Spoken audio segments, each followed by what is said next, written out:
Temos aqui uma presença ilustre, chegou agora, jornalista Luiz Nassif. Pode colocar aí na bancada, por favor. Deixa que eu coloco aqui. E aí, Nassif, tudo bem? Ué, tudo bem, estou no interior de Minas aqui, consegui chegar a tempo aí. E a internet funciona, e é oi ainda, você vê só, rapaz. A gente falou de Minas hoje, o Lula está com o Calil em Uberlândia, tá no evento agora. Tá aí por perto, Uberlândia ou não? Não, aqui aqui é sul de Minas, é quase São Paulo, perto de Poços. Aqui é a região, berço do bolsonarismo, minha cidade, aqui. Poços de Caldas? Puta, um horror, rapaz. Espero que tenha mudado lá, viu? Eu conheço muito o sul de Minas, ô Nassif, porque é a terra do café, né? Tem muito café do sul de Minas, conheço muitas cidades aí. Viajei muito pelo sul de Minas. É uma pena que seja tão conservador. Eu tenho que me despedir aqui do Miro, que tem que sair. Miro, obrigado pela participação. Prazerzão estar com vocês. Bom programa aí, Miguel. Parabéns aí pelo trabalho. Nassif e Ingrid. Um abraço. Um abração para vocês. Obrigado, Miro. Ô, Nassif, eu quero falar sobre umas pesquisas que saíram hoje. Tem uma pesquisa no Distrito Federal, foi publicada hoje no Correio Brasiliense. Coloca aí na tela, por favor, Guilherme. É isso, é estimulado o cenário principal, Lula com 37%, Bolsonaro com 34%, Ciro com 7%, Simone com 2%. Né?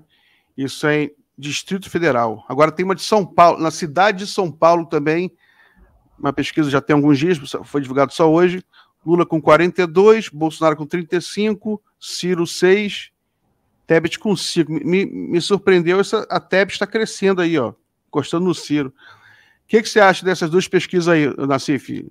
Distrito Federal e São Paulo. Está refletindo o que a gente tá percebendo aí, e o que o Vadir colocou também, né? Você vai ter uma migração de voto útil aí, mas o fenômeno aí dessa eleição é o Ciro Gomes, né? O Ciro, o que ele faz é incompreensível, né? É incompreensível porque ele começou, no começo, atacando Bolsonaro, tentando ser alternativa à esquerda, daí começam os ataques ao Lula aí, despropositados, né? Agora começa a se aproximar de uma... Você pega o projeto dele, similar ao projeto militar aí, de grupos de Aldo Rabelo, tudo. O Ciro não dá para entender como que uma pessoa consegue ser inteligente em algumas coisas e completamente... Isso aí me lembra, o Vadir, uma história do Rio de Janeiro, que me contaram, lá nos anos 20, o Clóvis Bevilacqua numa mesa lá, e o garçom vai numa outra mesa e fala, pô, aquele cara é um burro. Daí alguém fala, pô, mas como que você fala isso? É um dos caras mais inteligentes do Brasil. Ele fala, pode ser inteligente para outras coisas, mas para descascar canudinho ele não é inteligente. O Ciro pode ser inteligente para algumas coisas, mas para fazer campanha não é inteligente, né? Então, eu acho que a tendência vai ser essa, mas o risco de golpe se amplia, né? A questão militar está mais que presente aí. Um pessoal que não dá conta, está entregando a Amazônia. Os militares têm duas missões para cumprir: Amazônia Verde e Amazônia Azul, que é a costa, né? Conseguiram deixar a Amazônia hoje ameaçando o crime organizado. Ficam todos encastelados em Brasília, lá, ou em locais, em quartéis, aí, em regiões que não têm a menor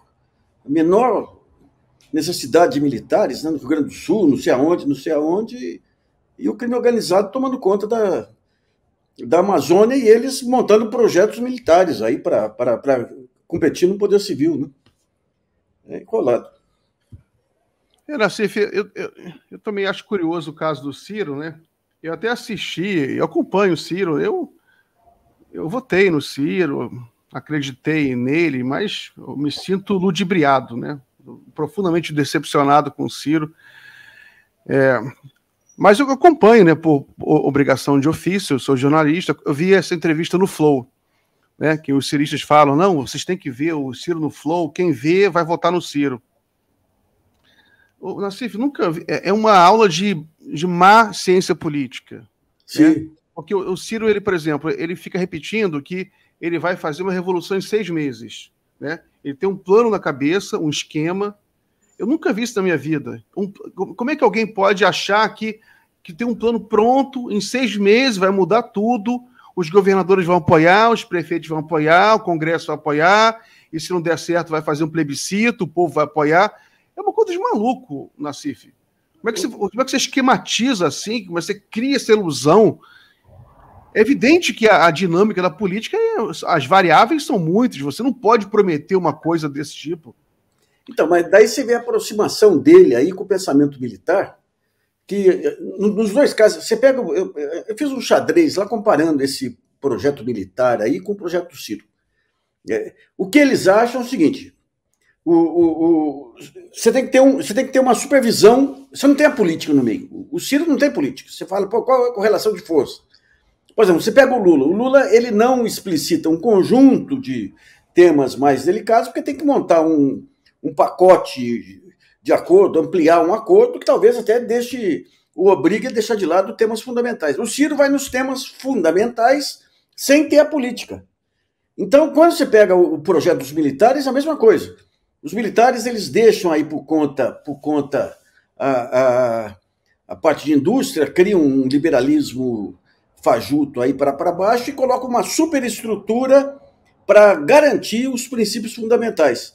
O Ciro é a mesma coisa, é autocrático. São 2 projetos autoritários. Então, mas não tem sentido, desculpa interromper, só para lembrar o que ele falou no Flow, por exemplo, ele menciona o Fernando Henrique, o Lula, aí ele chama os 2 de testa de ferro de ladrão. Para que falar esse tipo de coisa nessa altura do campeonato? Porque é um cretino.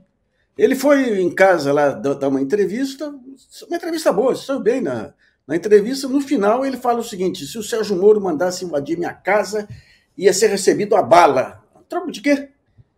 A troco de quê? Ele exagera numa retórica aí com um purismo, como se fosse o único cara inatacado aí, e não pensa nas circunstâncias da política. Como é que se governa aqui sem acordos políticos? Como é que se faz acordos políticos sem concessão? Você pode até dizer, poxa, deixar a porteira fechada lá para diretores da Petrobras foi um exagero. Mas sem essa coalizão, aí ninguém governaria. Agora ele vai pelo poder da vontade. Poder da vontade, não. Graças à minha vontade aqui eu vou impor. Ou você monta uma ditadura e dá certo com ele, ou ele é chutado, se fosse eleito, seria chutado no primeiro mês. Por muito menos o Collor dançou. Agora é complicado o Ciro, porque o negócio do Ciro é o Ciro. O negócio dele com Lula é que ele não perdoa de ter entre ele e o poder um cara que nem o Lula, que tirou um lugar que, por direito divino, seria dele. Eu conheci o Ciro, o Miguel, a primeira vez que eu fui no encontro com o Ciro, governo Collor, lá no Maxud, tomar café. Ele, sem me conhecer, desce o cacete no Mário Covas. Desce o cacete, porque estava impedindo os 2 mais brilhantes tucanos de irem para o governo Collor, que era o Serra e era o Fernando Henrique. Ele vira ministro da Fazenda e o Plano Real tem um esquema de câmbio ruinoso, arrebentou a economia brasileira. O Ciro pegou aquilo como bandeira. Ele pegou aquilo como bandeira. Então, quem falasse contra o câmbio lá era inimigo da pátria. Ele pega os temas assim, hoje quem fala o contrário é inimigo da pátria. Ele não sabe relativizar nada. Qualquer pessoa que pense diferente é bandido, é imbecil, é inimigo da pátria. Então não dá, você não tem diálogo, você não tem negociação, você não tem pacto político, né? É um cara que passou por todos os partidos, aí sem respeitar nenhum. Como que você faz política sem partido? Você faz tendo uma corporação militar do lado. Agora você vê, nos últimos tempos, ele passou a endossar vários temas que estão ligados aí a esse grupo, esse pacto entre ruralistas e militares que o Aldo Rebelo está organizando aí. Defendeu mineração na Amazônia, atacou temas morais. Em 2010, ele desceu o cacete em quem era contra o aborto, agora criticou o Lula por ter defendido o direito ao aborto. Ou seja, é a favor daquela visão lá de impor de impor as reformas. Pô, é fácil você. Se você não tem compromisso com a realidade, eu te dou aqui. Em 2 horas eu faço um plano de salvação do Brasil. Se eu não pensar nas limitações políticas, é fácil. Eu também. Eu tenho planos para o Brasil também. É o que ele faz, não entra política nele. Ele não é um cara da política. Ele é um cara. E é um sujeito atrás de um discurso. Agora, com esse negócio de mineração na Amazônia aí, e o negócio dele, quando você pega o pensamento dele, dos militares, e você pega aí desses grupos de ultradireita que estão surgindo aí em torno do Aldo Rebelo, a lógica deles é a lógica militar. Você tem que ter uma vontade única, você não pode ter diversidade. Se vem o cara falar em movimento negro, você está dispersando. Você está dando álibi aí para continuar com esse liberalismo. É então, anti-identitário, é anti-identitário. Totalmente. Num país que já tem uma complexidade, e o negócio deles é ordem unida, os aspectos psicossociais.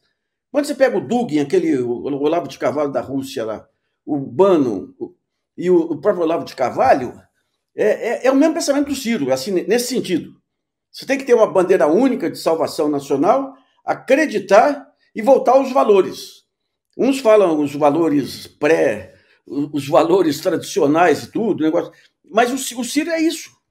É isso. Então não dá. Você imagina um déspota que se pensa esclarecido aí no poder.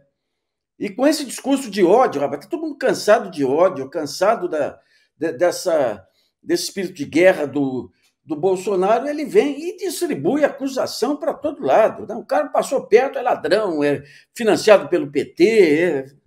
É um horror, é um horror. Tá muito barra pesada a campanha do Ciro. Né? É uma campanha suja, Nassif. Suja. Aliás, há muito tempo que eu não vejo uma campanha tão suja, tão barra pesada. Ele fica reclamando, a Marina sofreu campanha suja, e ele fica também criando teoria de conspiração, tudo é gabinete do ódio, né? Os sites de esquerda são gabinete do ódio, do PT, e ele fica repetindo esse tipo de coisa. E agora, nesse flow, ele falou isso, né? Ele citou o nome DCM, 247 são financiados com dinheiro sujo. Ele fala qualquer coisa, cara. Ele acusa sem ter responsabilidade, aí é processado, né? E também tem uma coisa também, Nassif, que me incomoda, que é o seguinte, né? Que saiu até uma matéria no Globo, o Ciro ataca o Bolsonaro e o Lula. O Ciro ataca... é o que mais ataca o Bolsonaro, né? Mas, Nassif, é muito fácil. Parece coisa de criança, né? Bolsonaro é feio, bobo e burro, ladrão. Xingar é fácil, Nassif. Eu posso também atacar o Bolsonaro. Falo um montão de palavrão contra o Bolsonaro. Bom, o Bolsonaro só vai ser combatido de verdade com luta política. Não é com xingamento na internet. Claro, mobilizando as massas, mobilizando os sindicatos, mobilizando a sociedade. Não é xingando na internet. Né? Então, mas você pega o Ciro ele é contra qualquer forma de organização que saia debaixo da asa dele. Ele não gosta de sindicato, não gosta de movimento social, não gosta de partido político. É um autocrata no lato sensu aí, sabe? E tem aí o livro dele, eu tenho o diagnóstico, que logo eu tenho a força aqui, com o poder da palavra, eu vou convencer todo mundo. Aquele negócio, se a campanha não fosse tão suja, aliás, uma campanha, quando ele critica a campanha contra a Marina, era o mesmo inspirador, se bem que ele não precisa de inspiração, que é o João Santana, né? Fez uma campanha, mas ele exagera. E fala asneira, você pega a discussão dele lá com o humorista, como é que chama? O Gregório do Vivier. Ele fala, não, o Lula ele tem a presunção da inocência, mas é um ladrão. Mas como assim, gente? Não, ele tá repetindo. No Flow ele falou a mesma coisa. No Flow, agora, essa entrevista que eu vi, ele fala, não, ele fala e ainda coloca na sua rede. Eu vou passar a palavra um pouco para a Ingrid, né? Para a Ingrid dar a sua opinião. O que você acha dessa insistência do Ciro de falar que o Lula não é inocente? Não foi inocentado, aliás, né? Ele é um joguinho semântico aí. Né? Não, o Lula não foi inocentado, isso é mentira do PT. O que você acha dessa fala do Ciro? É uma disputa desesperada, né, de narrativa, mas eu acho que o Ciro, todo mundo, em algum momento, Acho que muita gente pensou que a gente teria, depois de uma eleição muito polarizada, a tendência é que se tivesse uma eleição, uma próxima eleição talvez voltada para uma terceira via, para uma terceira opção, que não ficasse nem para um lado nem para o outro. E foi nisso que o Ciro apostou, né? Da mesma forma que o Luciano Huck, na época, acreditava que também podia ser essa terceira via. Mas quando ele percebeu, né, que a eleição seria polarizada, que esse cenário não seria um cenário, né, de uma possível terceira via, ele recuou. Né? O Luciano Huck foi malandramente ali, recuou, porque percebeu que o momento não era o melhor dos melhores para ele, ou seria Bolsonaro ou Lula.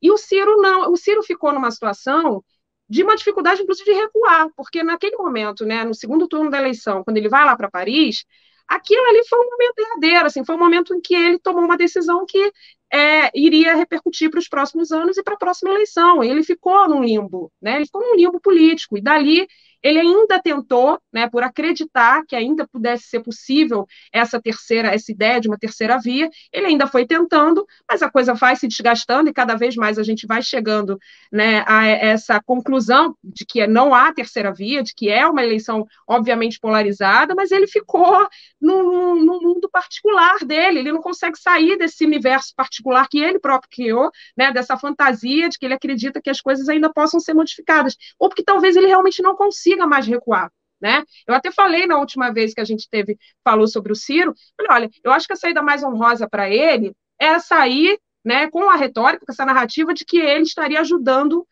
a derrotar o bolsonarismo no primeiro turno.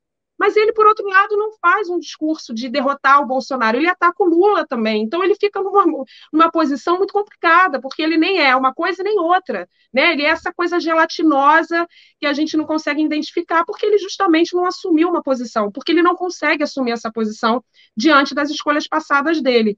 Né? Então, acho que fica muito difícil para o Ciro recuar. Acho que ele ainda poderia recuar com essa narrativa, essa justificativa, né, de que vai fortalecer o Lula para o primeiro turno, porque se o Lula não ganha no primeiro turno, ele ainda carrega mais ainda esse peso, né, de não ter ajudado nesse processo. E é isso, eu acho que a única capacidade que ele tem de conseguir conquistar ou de reconquistar um pouco do respeito, né, de parte desse eleitorado que ele perdeu, é fazendo esse recuo estratégico, mas eu não estou vendo nenhum sinal de que ele vai fazer isso. O Ingrid, uma das frases mais estapafúrdias dele é o seguinte: tire o Bolsonaro do segundo turno, vote em mim. Pois é, completamente fantasioso. O Miguel colocou aqui uma frase de um leitor sobre a quarta teoria política. Outro dia que eu cheguei, a quarta teoria política. Você tem aí três grandes ideólogos da ultradireita. Né? Você tem o Bannon lá nos Estados Unidos, você tem o Dugin na Rússia e o Olavo de Carvalho.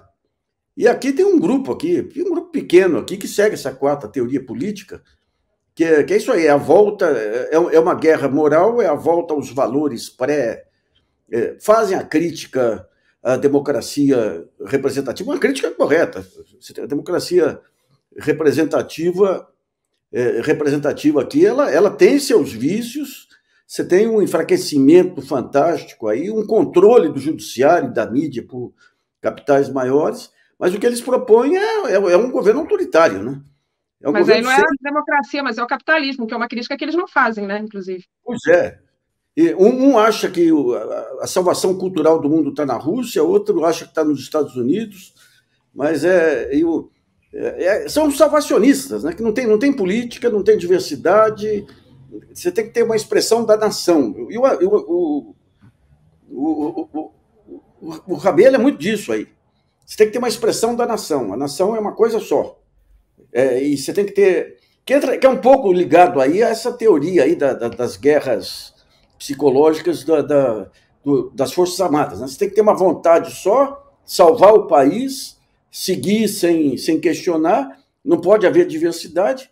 E essa quarta teoria política que o Ciro está embarcando agora, né, com o discurso moral, com essa questão da...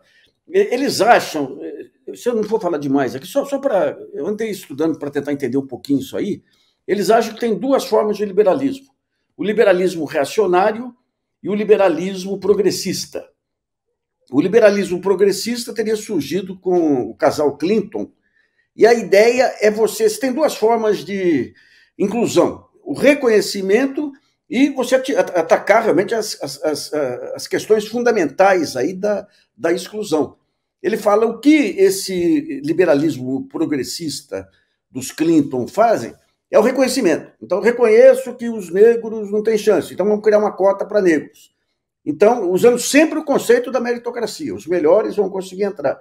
E deixando inatacada as raízes da exclusão.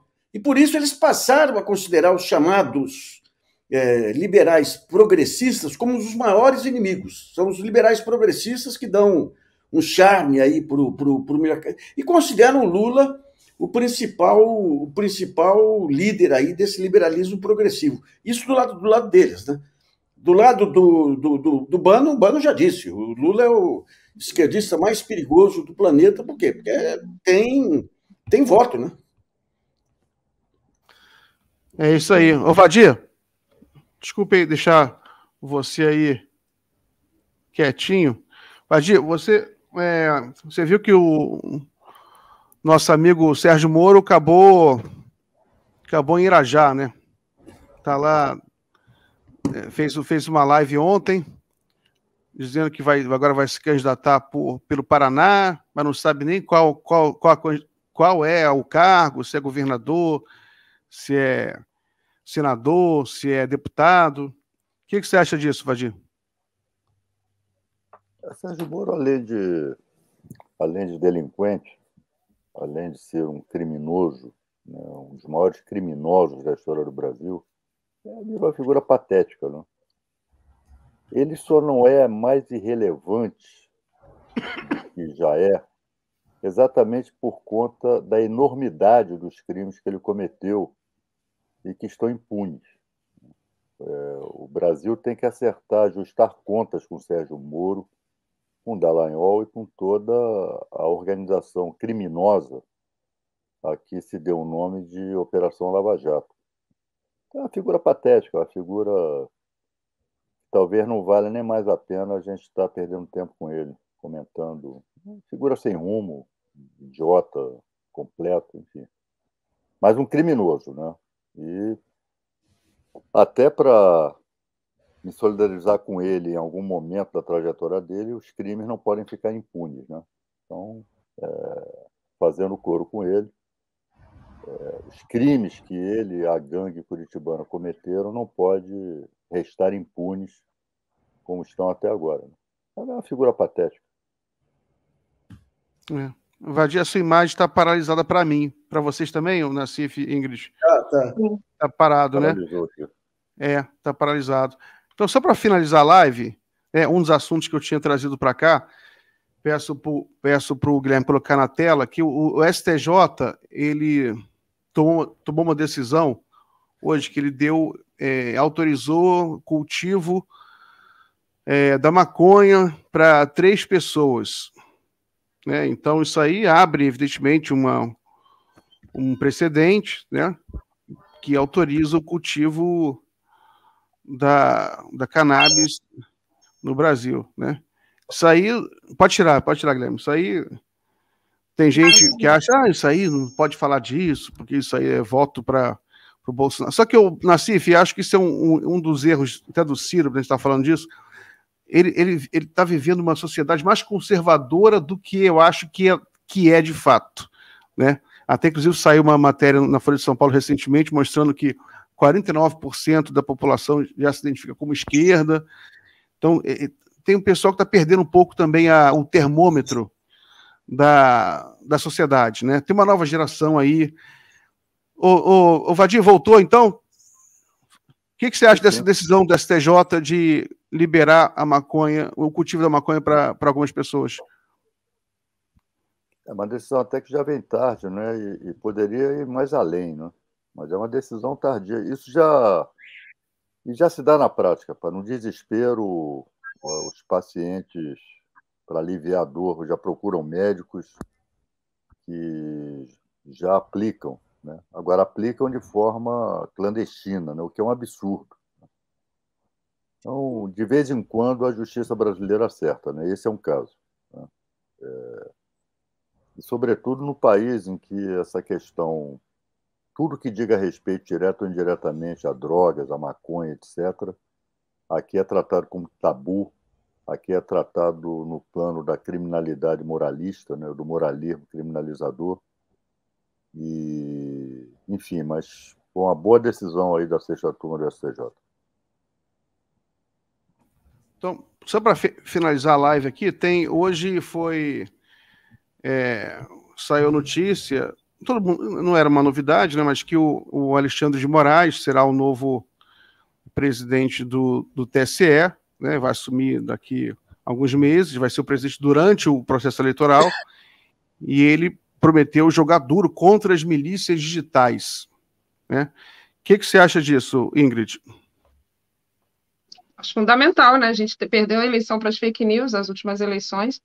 Eu acho que a gente tem que jogar pesado. Essa é uma disputa, mais uma vez, a disputa que a gente teve da passada e essa são disputas narrativas, né? Disputas muito voltadas para o campo a gente ter fake news absurdas, né? Da mamadeira de piroca, por exemplo, é um exemplo patético de como que isso repercute para as pessoas acreditam até naquilo que é absolutamente inacreditável, né? Então eu fico uma esperança de que a gente possa realmente combater as fake news, porque elas são um câncer, né, para o processo democrático aqui no Brasil. A gente viu isso muito claramente. Maravilha. Nassif, o que você acha, então, aí do Xandão no TSE? Eu acho que tem que ter critérios aí, sabe? Porque nós tivemos aí, num determinado período, nós tivemos um processo de boicote em relação aos blogs críticos aí, usando esse álibi da fake news. Tem um rapaz aí da USP que escreve para o Globo, agora sempre me fala o nome dele, que era a favor dos black blocs e tudo. Pablo Hortelado. Pablo Hortelado. Esse rapaz, ele virou da noite para o dia, ele recebeu um contrato da Veja, no auge daquele jornalismo de esgoto da Veja, através da Pública, produziu um trabalho comparando esses blogs de ultradireita que espalham fake news com os blogs de esquerda que disputam jornalisticamente as notícias. Isso aí foi utilizado pela Veja para fazer uma lista aí que as agências de publicidade endossaram também, tirando publicidade desses blogs. Logo depois se tentou um modelo, através até de um think tank americano chamado Atlantic Council aí, de convencer o Facebook a montar uma rede aí, ou se amparar numa rede de checagem, para dizer o que era fake news ou não. E se tentou montar uma associação aqui, junto com uma faculdade de jornalismo da Unesp, uma associação que só tinha os jornalões e sites ligados aos jornalões. Eu até para testar, eu tentei inscrever o GGN e não aceitaram lá. E logo em seguida, nós tivemos um episódio que foi em cima da revista Fórum, aí, de acusar a revista Fórum de fake news, porque disse que o Papa tinha mandado um livro para o Lula, e era verdade. E a Fórum ficou fora do Facebook por alguns dias, se não fosse a reação generalizada. Então tem que tomar muito cuidado para que esse uso seja... Você tem critérios aí para discutir o que é fake news e o que é questionamento mesmo, o que é direito de crítica, né? É isso aí. Pessoal, estamos terminando a live agora. Ô, Vadir, você fica então encarregado de fechar nossa live aí com comentários finais.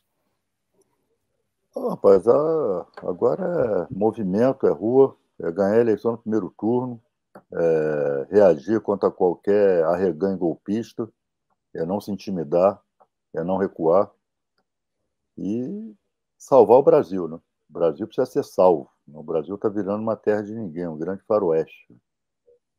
E limpar o país dessa delinquência, né? Quando se fala em crime organizado aqui no Brasil, a primeira imagem que me vem à cabeça é o Palácio do Planalto. É isso. É isso aí. Obrigado por todos, então. Grande abraço. Ingrid, muito obrigado pela participação. Nassif, forte abraço. Eu queria só pedir para o Nassif, não sei quando ele puder voltar, claro, Miguel também, se tiver aí na tua agenda, porque eu queria ouvir muito o Nassif sobre o projeto de nação. Você começou a falar e eu acho que é um tema muito interessante para a gente debater aí depois. Tá. Eu fiz um xadrez lá no GGN, pegando os pontos centrais, até comparando aí com o Ciro Gomes aí. Mas é um tema, é uma tentativa dos militares de ter uma bandeira, né? Em vez de livrar a Amazônia do crime organizado, eles ficam brincando de fazer plano econômico, plano de país aí, em Brasília, sem risco nenhum, né? Semana que vem eu chamo o Nassif de volta, Ingrid. Chamo você também, aí a gente conversa sobre isso. Até a próxima. Até amanhã, pessoal. Um abraço.